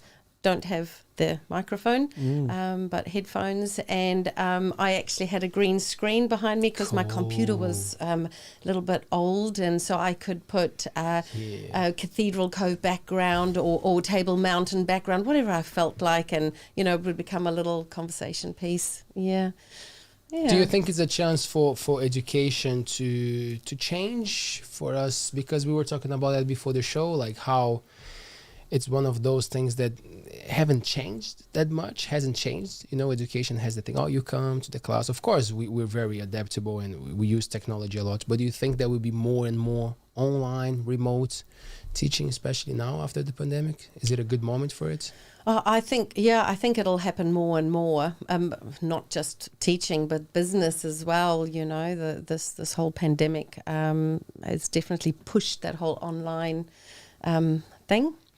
Yeah, but I still think there is good value in being together and kids learning how to socialize and sports and activities and playing together, and a lot of benefit for that. And a big part of our program as well is the activities, and living with a New Zealand family, having that one-on-one learning English, learning about different cultures. Lisl taking them hiking. And Taedo, Lisl. Listen, did you get to learn some Japanese in all these years working with them? She just spoke perfect Japanese. I understood every word. Sorry, guys. I understood every word. My bad. Yeah. So I know a few Japanese phrases. Yeah, okay. But the whole emphasis was on sort of learning English, and I know how to say verb and noun and adjective in Japanese, and please would be quiet. You demonstrate for us? Oh yeah, menshi is noun, kayoshi is adjective, and doshi verb. Yes. There you go, kids. Shizukane shite kudasai. Could you please be quiet? Well, one more time, please. Shizukane shite kudasai. Oh, don't try, man. That's nice. No, not at all. That's cool. I was just thinking, if you had any funny stories of interacting with families in Japan, or some funny moments that you were like, whoa, didn't see that coming. Just the clash of culture and or could you, if you can't say anything, I don't have to say names. Is there any ones you've heard of that other people may have experienced? You don't have to say names, but there's always a story, and it doesn't have to be like it's just a funny story of something that you were like, oh, that was a moment. Yeah, well, I was a homestay family myself, so I hosted students for years. Japanese and German. There was quite a while when we had one Japanese boy. We always had boys because we've got boys, and maybe a German boy. And so there were lots of little cultural misunderstandings. Trying to think of a funny story. There was one story where we actually had a lady and her young boy living with us. I think they were from Thailand. And I asked her, do you like raw fish? Oh, yes, I like all fish, And great, okay. So we had, what's it called? Temaki sushi, which is it's like make it yourself sushi. So you don't roll all the things, but you put everything out, all the slices of cucumber and this and that, and rice, and then little squares of the nori, the seaweed. And I put salmon. Yeah, so cut up pieces of salmon, but only a certain amount of salmon. And then I had made some teriyaki chicken for Andy because he doesn't really like raw fish. Yeah. And they dived into the teriyaki chicken. And I said, you don't like raw fish, not cooked. No. So she liked fish. All fish, all of them, but not raw fish. So little things. See, like I've never liked sharks, and I think they're fish, aren't they? They come under that sort of umbrella. Yeah. I saw Jaws once. That's enough for me. Did you ever get to go to the countries of the people who stayed with you, and then you visit them in their home countries? No. That would be cool. No. But yeah, I definitely want to go to Japan. I mean, I've been teaching Japanese students for so many years now, and some beautiful people out there, so I'd really like to go there. Yeah. I was just trying to count how many countries you've been to, and now you said you haven't been to Japan. I'm like, whoa, how many countries have you? Do you keep a list of countries? I did for a while. I've been to a lot of countries, but I've sort of lost count. Yeah, More than 50. probably around there. Yeah. So, And the voyage isn't over yet, so there's a lot more to come. local quiz teams, if you're looking for someone to help cover geography and sailing in nautical terms, Lisl. Yeah, but pretty useless at the rest. So I'm a bit of a dunce at quizzes, but I do like them. They're fun. Well, if you get a good team together, you would cover, Yeah, you would geography, cover pretty well. geography maybe. capital cities or mountains that look like tables with tablecloths in a certain wind, Absolutely. Yeah. Are you into it? Do you go out in Fitianga? Do you get to do something more like a quiz night or a karaoke night or something? How is the vibe in not Fitianga? karaoke night. I do like singing, but it's only done in the car on my own with the music turned really loud, and I can scream as loudly as I Oh, you like. scream. What do you sing to? What do you scream to? No. I just like good sing-along music, pop music, whatever. I like all kinds of music. Do you think there's a market for, or an activity you could do with your Japanese students to do karaoke via Zoom? And let's get everyone involved in a karaoke. Is there a way of, you've got the tech know-how, you've taught them for a while. So Could you do it? Japanese love karaoke, but a cultural difference is that they are quite shy, and so they wouldn't want to do that in front of people, on the computer or me or with their mates in a special karaoke room. Absolutely, but. So that is one of the cultural differences as well, with teaching. You try and get them to do a role play, like the Saudi students will go off and they'll really ham up the character of whatever it is, whereas the Japanese students will just sort of say the words but won't really act it out because of their shyness. Are you still running the What's Up Fitty, the community? What's up, Fitty? Yeah. Cool. I am. Yeah. But we do need more admin for that because eventually I'm going to be leaving, so we need some help to support that page. So if anybody's keen to be an admin, Especially now that there are more things happening in town. Right? with the Monkey House Theatre, that's so cool. Yes. So if you Lots of guys things want to be an happening. administrator of the What's Up Theory, get in touch with us. And such a good idea. It's a great idea. So I hope it goes ahead. Yeah. So you said you won't be here for long, Lisl. What's happening right now? Where are you living at the moment? Where am I living? So we're living on our boat. So we eventually sold our 33-foot sailing boat and bought a house. New Zealand's been really kind to us. We finally, after about 6 years here, we decided to get our residency. Let's see, we're still not sure if we want to stay, but let's get our residency, and we finally got it. And which visa did you have before? work visas. Really? Yeah. The whole time? Yeah, we were just kind of unsure what we wanted to do. Interesting. Yeah. And we've been in the tropics for a long time, so we found New Zealand cold.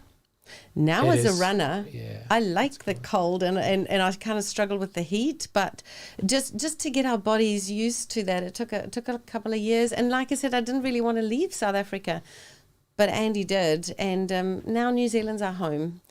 So, we sold our Imshi, our 33-foot sailing boat that brought us here, and bought a house and raised our sons. But all that time I knew that I wanted to sail around the world, and it was just a long-term plan.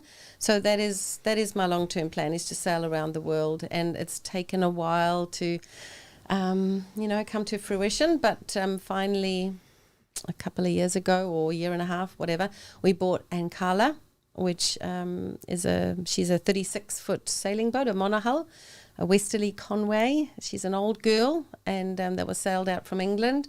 Definitely a fixer-upper. And Andy is a boat builder. Helps. And so that really, really helps. And so he's been amazing and slowly renovating her. It's hard because he works on boats during the day. He lives on a boat. And at the weekend, he's got to work on boats. So it's, and I usually go running at the weekend, so I'm not very helpful.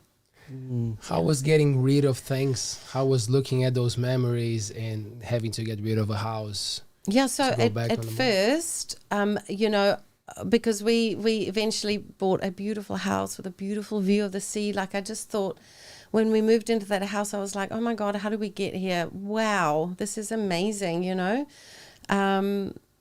But after we bought the boat, and we sort of had a little plan that we were going to sell everything, because we figured, well, we mostly had secondhand stuff, and what's the point of sticking all the stuff in storage and paying storage costs, you know. But I would wake up in the middle of the night in a panic, like, oh my God, what are we doing? This is crazy, you know, selling everything, you know. And what happens if? But I'll tell you, the moment after everything was gone was just great. It was like freedom. Freedom. Yeah, so it was pretty cool. Yeah. Were you one of those kinds of accumulating things, or it was actually okay to get rid of stuff? It was all used for things, for your sports and everything, or you had a look and you were like, God damn. I could not believe how much crap we had. I could not believe it. I you know, after 20 years, how much stuff builds up in the attic and this and that. And I was like, what the hell? Where did all this come from? Yeah, so, I mean, yeah. Yep. So now we're down to we did keep some boxes of stuff, but, you know, yeah, we should have got rid of more, actually. Yeah. So what's your timeline then? Do you have a date? Yeah. The date was this April. So our boat's been hauled out of the water on the 1st of April, and Andy wants to spend a couple of weeks painting and fixing things, doing the last sort of things. And we were going to leave pretty much on the 15th of April, take a couple of weeks to head up to the Bay of Islands, and then wait for Window to head off to Fiji. But we've decided to put off things for 1 year. So that same plan will happen, but just a year down the line. We just want everything to settle down. I really want to go to Vanuatu. I want to go to New Caledonia. All those places are still closed. Yeah. So, you know, one of the takeaways from this story, I think it's just incredible, is that so many kids that I've known have always asked, like, what are they going to do? What's their one thing? What's the one thing they're going to do as their job? What are they going to study for a job? And I think you can go anywhere you want. You can work anywhere. You can travel all around the world if you put your mind to it, or put some effort into it, put the time. But you've traveled nearly 50 countries, and yet you haven't stopped. Yeah, You're going to keep going. That's huge. Like, it's not one career, it's not one thing, it's all your life. Yeah. That's cool. And you gather all these skills, right? You learn something here, and then someone offers you a job there, so you might as well take it, and then you learn something new, and then you keep going. Yeah, I love this idea because, exactly what you're saying. Sometimes when you're young, you're like, oh, what am I going to do? And I tell my students, I'm like, I have no clue, even what I'm doing right now, you know, like, I'm loving this job. I'm aware of what I'm doing. I know what I have to teach. I know what I have to say. And I know that I love this studio idea, but like, in the long run, I don't know, things change. But it's cool to look back and realize that I'm accumulating skills, that I can use them again in the future. So, yeah. Absolutely. Yeah. Did you have that clear? Was your family good with those things of like, do your thing, go for it? Or it was always kind of like, oh, watch out, you got to save, you got to pay attention? I mean, I think most parents can't help sort of imagining, oh, you know, I'm going to have a child that's going to go off to university and earn $1 million, and you know, I can live in luxury, and you know, all parents would really, really like that. But I currently have that dream. It's right. Yes, right. Yeah. Okay. Good luck with that. Relying on my daughter, she's going to be the one that can afford the spa pool. Yeah, I'm really hoping that for my children too. I mean, how am I going to support my sailing around the world? Come on, kids. Yeah, go. Yeah, but life's not always like that, and I think my father gave up by the time I was number 3, you know, so he just accepted, you know, and actually my brothers, although none of us went to university, they've done so well. My brother, oldest brother, is the captain of some big flash super yacht, you know, that goes out of Fort Lauderdale, but he spent years working in the Mediterranean. University of Life. University of Life, bro. Yeah, absolutely. Yeah. Yeah. There's a lot of head nodding going on. For those listening, there's a lot of nodding around. Sage. Listen, even you just said that like parents care, so I'm sure you care. But like, do you care even more nowadays, knowing that it's just ridiculous? It's impossible even to buy a tiny house. Even knowing that you're free spirits and you're two amazing boys, super cool, Tane and Stormy. Shout out, love you guys.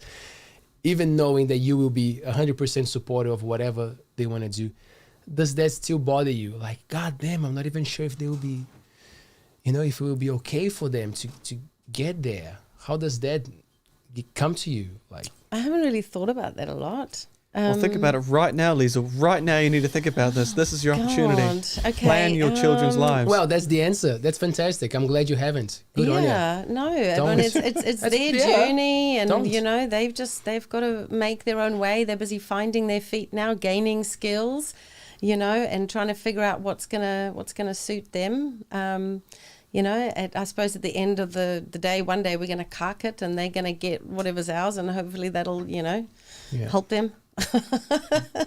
I think the reason why I asked is because I knew the answer. Yeah. Because I think a lot of parents worry about it. It's such a normal thing nowadays to be Yeah. worried about what you're doing, the bills that you're paying, and you're already anticipating, you're already suffering Yeah. because you're not sure if your children will be capable to do the same. So I think I asked on purpose because I knew Yeah. you would be like, they're fine, Yeah. man. Yeah. They're gonna find a way. Yeah, I guess they will. They will. They will. Yeah. So even planning to go and sail around the world, would you say that New Zealand is the place to come back, or who knows, man? Who knows? Or you feel like this place is? At this stage, I think we're going to come back to New Zealand. We still own a house here, a lovely house. Whether we're going to live in Whirianga again, but it's an open book journey. We don't really have a timeline. We don't know how long we're going to be away for. It could be 5 years, it could be 10 years. I don't really know. I'd really like to be a grandmother, boys. A grandmother this- that if you've chosen to have the children, yes. That's right. They're quite young though, right now. They're too young. Please don't. Not yet. They know. They don't even want. Yeah. Keep at this watching the stage, show. yeah. Don't pause it. Yeah. So Let me tell you about I the don't birds know. It may not happen, and I definitely don't want it to happen now. Yeah. I can wait 10 years, but Can wait. Yeah. Yeah. New Zealand is cool. Like, Yeah. New Zealand is super cool. Yeah, I want to mention a couple of things. So you asked me before about sports and interests, please. and so Waka Ama is one of them. So I Yep. just want to mention the Whirianga Waka Ama club, because it's a small club and we're trying to grow that. So if there's anybody that's What is interested, Waka Ama? What is Waka Ama? Outrigger Canoe. What is Outrigger Canoe? It is a canoe that has it's called the Ama, another part attached to it. I need to, you see, I can't gesticulate too much because I'll knock the microphone and then you'll yell at me. But it's got something, and it's called an outrigger or an ama in Maori, which helps support it, because if not, it will tip over. So there's a larger body attached Yes. to a smaller body to the side. Exactly. And that Yes. counterbalances it? Yes. So do you that's right. paddle on the one side? You paddle. against You it? have so in there are different kinds of waka. Mm-hmm. So our club has two W6, so 6-person Waka Ama. So 6 people go in there. 3 people paddle on one side, 3 people paddle on the other side, and you want to keep things stable. If everybody paddles on the hang on, which side is it? The left side, the right side, the thing's going to tip over. Yeah. So yeah. Is that ever an exciting maneuver? Like, we reached the end of our voyage. Paddle right. Yeah, so I did sort of accidentally tip us over when I was steering once, and So for those of you that are not able to watch here, the power in Lisl's arms and upper body, we can understand. If you're watching live, it's evident that could easily happen, and that she has the power to do this, to flip a boat. Are you guys still going for it? Is it still happening with Mike? And, yeah, it's sort of quietened down a little bit, and for myself personally, I've been following lots of other interests, and running is number one, really. And tennis. And tennis, squash. Mercury Bay, doubles champion. Yeah. Mixed doubles. And singles champ and ladies Ooh. doubles champ.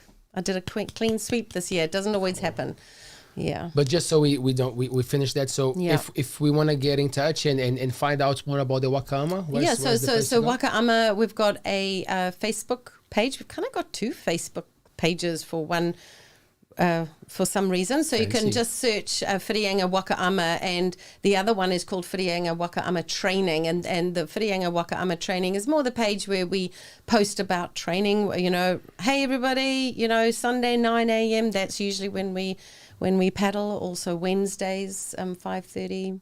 Yeah, so have a look on Facebook. For those young people that don't know what Facebook is, it's the old person's Instagram. Yes. Yes. It's the blue one. Thank you, Fabian. Most welcome. Are you on Yes. TikTok, Lizl? I'm not. You're not. Yeah. Too many apps. Too many, eh? Too many. I know, right? Yeah. I've got Instagram and Facebook, and that's quite enough for me.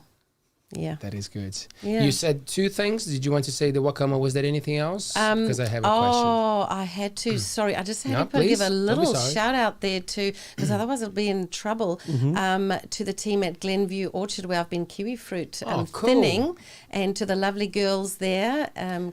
Where's the and- Glenview Orchard, sorry? So that's they've kind of got 2 areas, but Corriglen and Whanua-Kite. Yeah. Oh, cool. Yeah. So you can do different jobs, right? When you're in the orchard. Yeah, so That we've are been thinning. So the whole kiwi fruit business has been quite interesting for me. And my partner of the doubles is the orchard manager. Yeah, so you can do pruning, thinning, you've got to fertilise, there's all sorts of things, you know. I'm a beginner, so I don't know everything. And then, of course, we're sort of gearing up. Picking's going to start soon, and that's major. That's cool. Must be quite like a good physical thing, like to be into. Yeah, You're making it some is. money and you're Yeah. still moving in. Yeah, That's cool. exactly. Yeah, yeah. That's cool. Yeah. For me, it was a shame because when the pandemic hit, people started to realize that we need foreigners. Yeah, yeah. And I'm like, well, maybe we need to pay people better, Yeah, right? So absolutely. everybody's keen to do this essential. That's an essential job. It is. You need It is fruits, you know, you essential. need real Yeah. food Yeah. out there. So it's It good was that the you first time I valued you as a human, going, we need more people like you. So thank you, Leo. You're welcome. Yeah. That's the first time that he recognized me as a human when he noticed that, and the first time that he actually needed a hand from me was to ask something about Tinder. We know That each is other for true. years, and it's not even a joke. It's true. He never asked for anything, but he needed help once, and I was writing a song and I needed to know how the app worked because I had a swipe left, swipe right joke, but I didn't know which direction meant which. And then I found out about if you had a paid account, you could swipe up and it was like an extra. super like. So young people in the community today that haven't been attached, Well, I lovingly have to attached say for long that term. Leo is an amazing, amazing human, and I love Brazilians. They are so cool. Yeah. Thank you very much. I'd like to tell the community one more thing. Though. Oh, yes. Yes. About please. the FOMO running group. If anybody wants to go for a little run, you asked about if we do anything. So our lovely Sandra, who's our FOMO mama, has started something called FOMO Momos. Oh, for fuck's cool.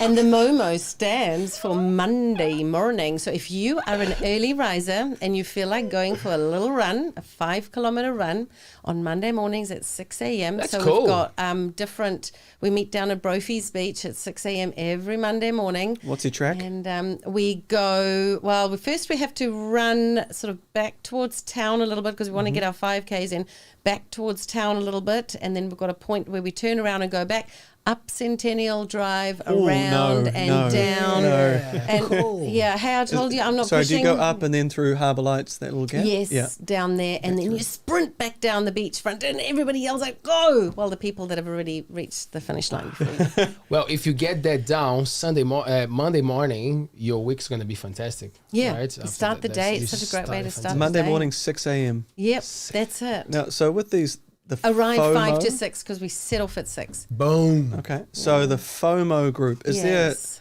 there any... FOMO, no, No, the FOMO Momos. FOMO But- momos. Yeah, but otherwise we are the Fitty FOMOs, and there's a Facebook page for that. See, it's all about Facebook. How do you spell FOMO? FOMO, fear of missing out. I see, I get it. Okay, I've never heard that acronym. I like it. So, is there the Momo-less FOMO? is there an in-group rivalry of the walkers are not as good as the runners? Is there any of that sort of stuff going on? Go on, you can tell us here. No. For those of you No, listening, she definitely paused not. there. No. I was thinking about one of our walkers who's just amazing, and she hasn't just done a 100-kilometer race. She's done a miler, which is 160 kilometers. She's done the Kepler, which is what 60 odd kilometers and massive elevation. So no, massive respect. Nice. Yeah. And for the 100-kilometer, for the marathon, are there walkers allowed in the marathons? That general idea as a walker? Yeah. So absolutely. That's a good question. Some of these races that you enter, you can enter as a walker or a runner, and then if you win, the walking category, which some of our footy FOMO walkers do, that's really cool. So they cheat? No, they don't. They just walk really fast. But you can't run at all. And I remember that there was a rule that you cannot have both feet off You the got to floor. have one. Yeah, that's right. You got to have one Yeah, foot that's on the right. ground. Do you have to do that silly walk where your hips do the pop out? Yeah, I guess. But our footy FOMOs are so cool. They don't do that. They're just amazing. Yeah. And not that I have anything against the cycling community. Shout out to all cyclists. Good on you. But are the walkers and the Momos, or the Momoless Fomos, are they wearing branded clothing like they are sponsored by the brands? No, none of us. No, we really need to get into that sponsored thing. That's good. That's we need good. to get into that, But Sponsoring local. yeah, Sponsoring local. Because, Yeah. the amount of Absolutely. brands I see in these fancy Italian terms and those Oh, companies, yeah. and like, it's really cool. Let's but make some videos Yeah. and get some sponsors for the group. We're yes, keen. We're keen for that. that would be That's great. what we're doing. That'd be really, really cool. So the FOMO Momos, do they message prior to coming? Yes. So our FOMO mama, Sandra, posts up every Sunday saying, "Hey guys, tomorrow is FOMO Momos. Get your ass down there at 6 a.m. Fantastic. Let's go. Yeah. Let's go. Yeah. Lizzo, someone told me Yes. to ask you about an adventure when you were traveling that you kind of touched a wired thing. There was a story that you were going around a place, and I think you touched one of those Sorry, high sorry, voltage. Leo. I think So someone reminded me. Someone said. Someone like Stormy? Someone said, I think that was a good story. I think Mom would. Oh, Mom! Did I say Mom? Oops. For those of you listening, Lisl must have been daydreaming because her eyes were thinking about a tennis match, back and forth eyes. What's going on here? Yeah. Apparently, Yeah. it's one of his favorites. I'm Really? sorry. Oh, go on, please. Or at least Where if he- are we? When are we in time? Start from there. When are we? So we're back in the Sinai. So we've traveled down from Israel. We've gone to the Sinai. We had actually got off the bus. As the bus drove off, it hit an old lady. Lisl rushed to help this old lady, and then this man came running up to me, who happened to be the owner of the camp there, and was so grateful to me for helping his mother that I stayed at this camp right on the Red Sea for like 3 weeks for free. Anyway, I probably didn't tell Stormy the full version. I'm certainly not going to tell him like that, everybody now. But anyway, Stormy. What the hell? I was, okay. I there was this hot Israeli soldier. He didn't say that. You're saying it. He didn't say it. They used to come down for leave to the Sinai for a bit of, rest and relaxation and whatever else. And so it was nighttime, and I was trying to find my way into his little place, and I was trying to find the light, and I was reaching out, it was pitch black, right? No cell phones in those days, and tried to turn the light on, and the thing gave me a shock, and I was thrown backwards onto the ground and sort of lay there like in a daze, so this whole thing had given me an electric shock. Yeah, Sorry, of all the stories what I can't had shocked you? believe. Well, there must have been just like loose wires there. Yeah, this is like years ago in the Sinai that we're talking about, and there were probably just loose wires, and I don't know, I grabbed a wire or something. Yeah. It's a funny story. Yeah, it's a funny It's a story. funny Yeah. Yeah. Stormy, I've got better stories than that. But hey. Oh, we're sure you do. Yeah. But we couldn't miss that one. Yeah. Cool. That's Yeah. fun. Yeah. Oh, thank you so much, Lisa. We Yeah, can stay you're here absolutely we can stay here welcome. for hours. Yeah, eh? I cannot believe like how fast the time has gone. Yeah. There you go. When you're It's having fun. talking to friends. Well, you're a great speaker. You speak very well. Well, thank Have you you done this very before? Have you much. been in an interview situation before? No, not like this. No, this Well, is the first time. get onto it now. Before, in 40 years, you're going to be at that senile, horrible age. So you should start putting together a bit of a story now. But there's a nice history there. Oh, well, thank you. Well, Taylor and Leo, do you think you can set up something like this on the boat, and then we can be sailing at seas, and surely we can get all the satellite, and I can do like live podcasts, and right, guys, we're out there, and there's 40 knots of wind, and we're raging down through the sea, and I've lost my wallet, but we're gonna get through this. 100%. Oh, great. Of course you can. Okay. I think Yeah. more importantly is we all need to be on it together, and we could all report your experience. But we're novices. We'd had the novelty of falling in, electrocuting ourselves. We Yeah. can set up something on the Yeah, boats. We'll great. think about that. Excellent. That'd be cool. Yeah. But you need to be at a cool place. So Oh, line it I'm up. going to go to lots of It's cool just gonna be, places. man. Oh, yeah. Lots. Yeah.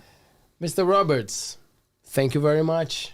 You're most welcome. I'm sorry I didn't get to talk about Trump today, but or Russia today, but hopefully the YouTube algorithm has picked up those keywords. That's right. Yes. Did you make it Good. to Russia or Ukraine in this crazy I didn't. life of traveling? No, I didn't. I went to Austria. I don't think you should go Germany? there now. No. Just No. in the news, it's not a good thing. No, not a No. good place. No, not that keen. Give it a bit of but time. Ukraine, For Ukraine. yeah, maybe. You Shout crazy out. for Ukraine. I like it. Yeah. We're Yeah. sending our good vibes and Yes, energies and our yes. praise Absolutely. for the people in Ukraine. Yes. Okay, so yeah, stay well, stay safe. Again, Mr. Roberts, thank you so much. It's a pleasure to have you here on my side. I absolutely loved it, Leo. Thank you. Thank you. Lizzo, Leo, Thank it's you. been a pleasure being here. Lovely to talk to you, fine gentlemen. Thank you so much for inviting me. thank you. So join the team to go for a run with Lizzo or to play some tennis or to go for the Waka Ama adventure. That sounds awesome. My wrist was not good last year, so I was kind of like, but I still want to get into that. Waka Ama is great. It's a great community sport. It's a great way of, it's a whole body workout. Yeah, social community. It's a fantastic community. Yeah, so I recommend it. Thank you. Yeah. We're doing this for the community. We're doing this to put people together. It's a pleasure. We're live every Monday, Wednesday, and Friday, 7 p.m. You know where to find us, ALTBAYS.nz. We are on Facebook, Instagram, YouTube, Twitch, all the podcast platforms, okay? So just go and check us out. Thank you so much for your support. I'll see you on Friday. ALTBAYS.